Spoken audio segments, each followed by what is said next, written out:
We were talking this morning, the speaker spoke about identity and multiculturalism. And I'm going to speak about an example of how an identity is forged. And by forged, I mean both meanings of the word. How identities are created and how identities are counterfeited. How identities are forged. I'm going to give an example of a particular identity, and that's the identity that I've studied during my life, Jewish identity. And I first want to preface my remarks by saying that identity is a very interesting thing. This morning we were talking about how identity is really an illusion. People have characteristics, but to put the characteristics together in sort of a limited liability corporation type of way where the whole is greater than the sum of the parts, that really explains who you are, is really an illusion. But there's a reason why people think that way. There's a philosophical question that I'm going to present here, and if we have the answer to that, we'll understand why people are so into their identities. Okay, so this is my left arm, right? There's me and my left arm. That means this left arm is a possession of me. I have legs. They're also mine. I have a right arm. And all of these are possessions of me. Now, if I list all the parts that I'm made up of, and I say, these are my eyes, this is my nose, this is my mouth, this is my personality. These are all possessions, but where's the me? If you change my hand, or you change my legs, or you change the color of my eyes, does that change the me? Well, no, my eyes just changed color. But at what point do you change the me? What can you change about me that will make me into a different person? See, that's my identity. I say my personality, the me, is my identity. My arms, my legs, my everything. So where's the me? Who's the me? That me is my identity. And people are instinctively believe that they have an identity separate and independent of their characteristics because of this. If something changes about me, do I change? Somebody gets into an accident, he wakes up and he has prosthetic legs. He didn't change who he is. His legs changed. What has to change about a person that changes who he is? Or is there nothing? Well, if there's nothing that can change who a person is, then what makes a person the person? What is his identity? You see, that's the question that people are haunted by. And that's why people feel instinctively, they may be wrong, but there's an instinct that people feel that there's something about them that's greater than just merely the sum of their characteristics. Now the question is, how do they determine what that thing is? And we're going to start with Jewish identity. We had mentioned this morning about Jewish art or Jewish literature. And the question is, what makes somebody Jewish? But I don't mean how does a person know he's Jewish. I want to know the definition of a Jew.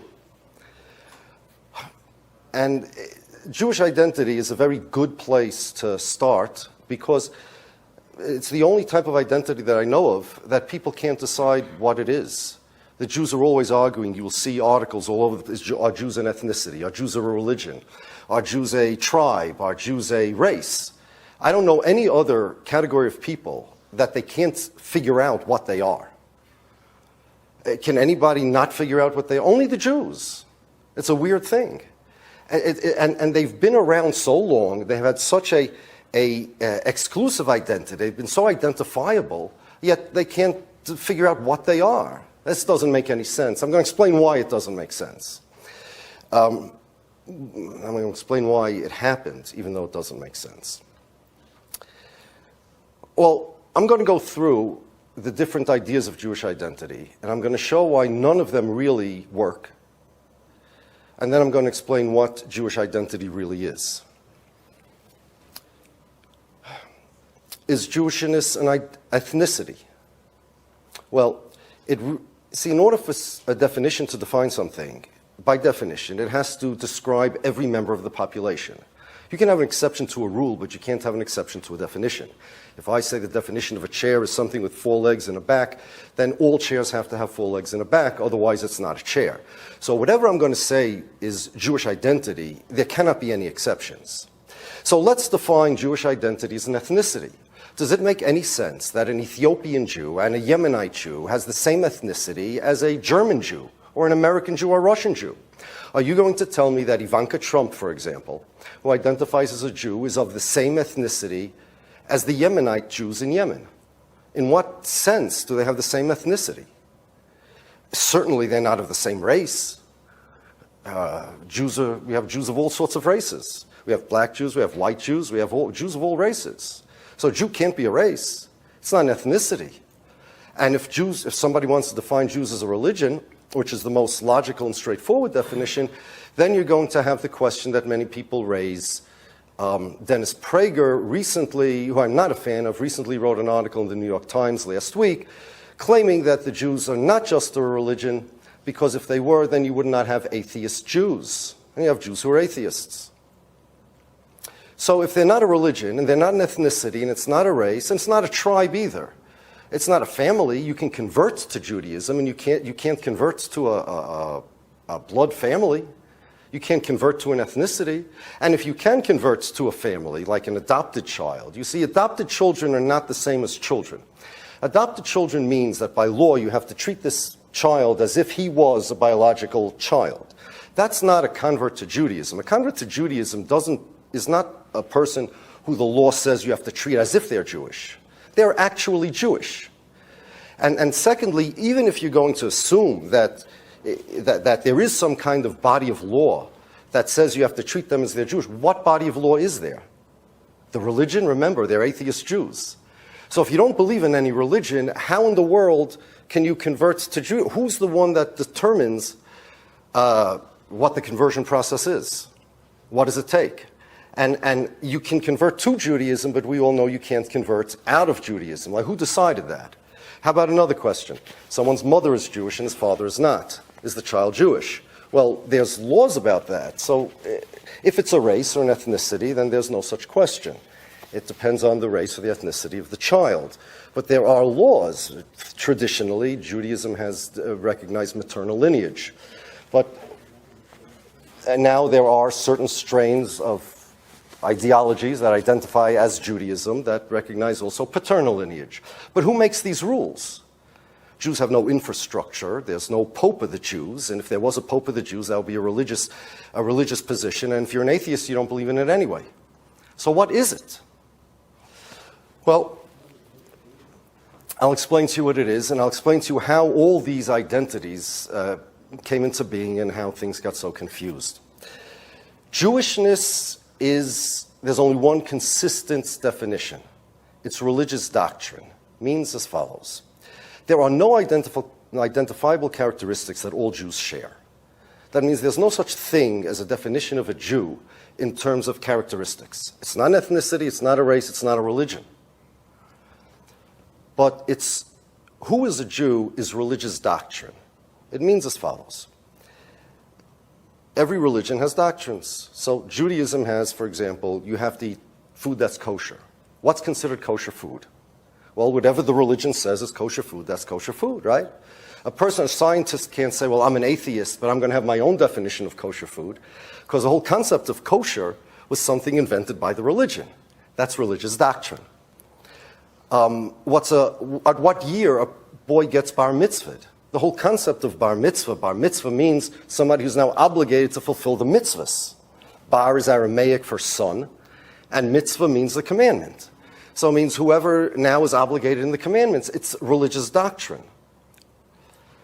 A Jew is somebody who's obligated to fulfill the obligations of Jews. There's 613 obligations with thousands of subcategories.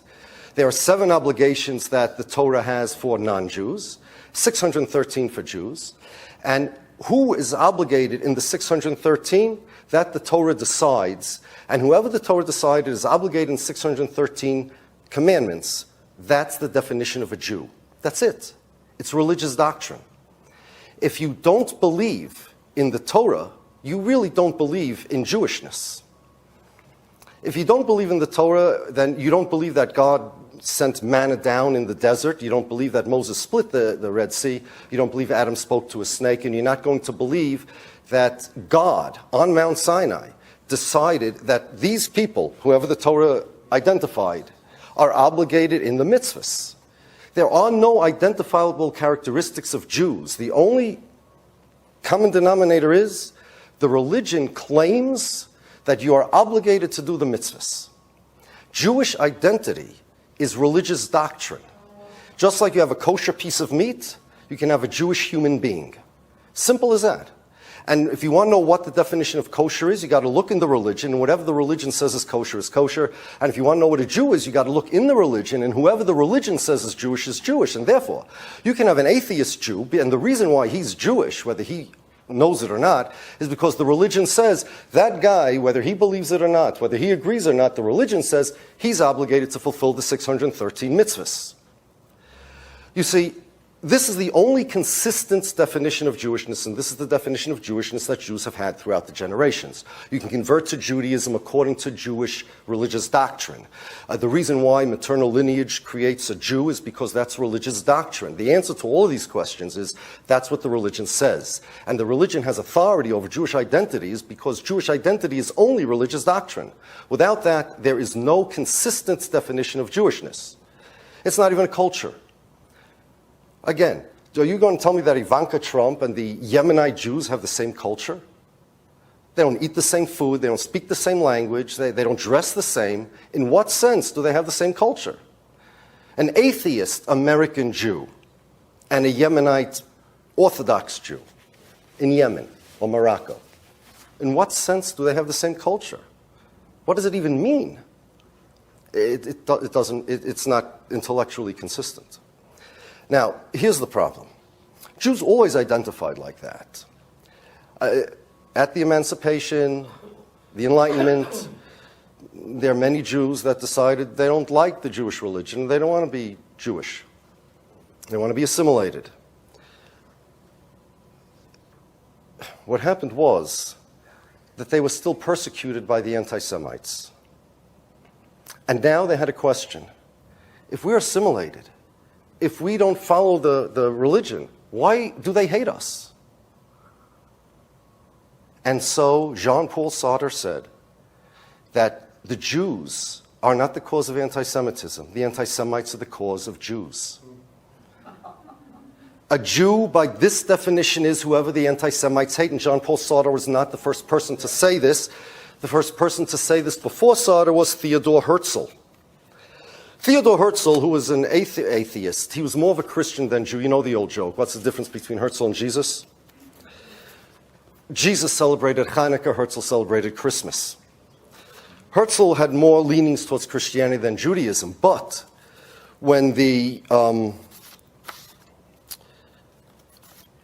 British Royal Commission on Alien Immigration asked Herzl what Jewish nationalism is, he said, well, I'll tell you what a nation is, and then you add the adjective Jewish. A nation is, I quote, a historical group of men of recognizable cohesion held together by a common enemy.